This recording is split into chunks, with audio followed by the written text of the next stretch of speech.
Welcome back. Before we proceed with scanning, I just want to give a basic overview of TCP and UDP protocol for anyone that is encountering it for the first time. We already mentioned what TCP and UDP are. They are two different protocols used for sending bits of data, or also known as packets. TCP and UDP are not the only protocols that are out there, however, they are the most widely used ones.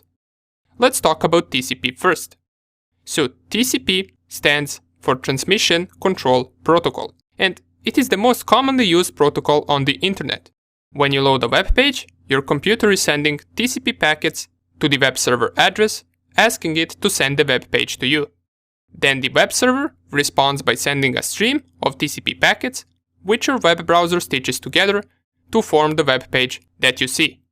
The same happens once you, for example, click on a link or sign in or post a comment. Your web browser sends TCP packets to the web server, and the server sends TCP packets back. However, TCP is not a one-way communication. The remote system sends packets back to acknowledge that it received your packets. So TCP is based on three-way handshake. And as the name says, three-way handshake is consisted out of 3 steps. First one is SYN.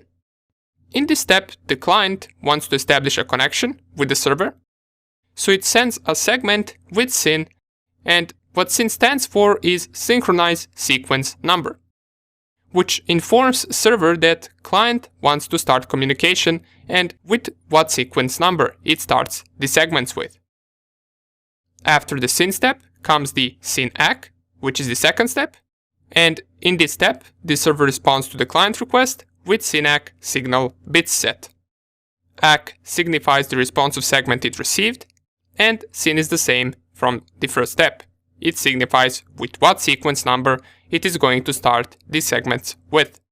In the third and final step, which is just ACK, in this step the client acknowledges the responsive server, and they both establish a reliable connection with which they will start the actual data transfer. This is just an example of TCP communication establishing between a client and a server. Once the data transfer starts, TCP guarantees the receiver will get the packets in order by numbering them.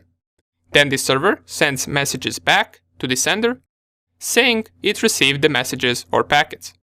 If the sender does not get the correct response, it will resend the packets to ensure the server got the packets. All of those packets are also checked for errors. So TCP is all about reliability. Packets sent with TCP are tracked so no data is lost or corrupted in transit. That's why once you download a file, for example over the internet, your file is working once you run it on your machine, because it is being transferred with TCP, so all of the packets will reach their destination without any errors. UDP, on the other hand, stands for User Datagram Protocol. A datagram is the same thing as a packet of information, and UDP protocol works similarly to TCP, but it throws all the error checking stuff out. That's why UDP is much faster. It is used when speed is desirable and error correction is not necessary. For example, UDP is frequently used for live broadcasts and online games. That's why UDP doesn't really care whether packets received its destination, and it will not resend a packet if it didn't reach the other part.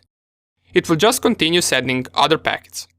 You cannot ask for those missing packets again with UDP, and these are just the basics behind two most known protocols for communication.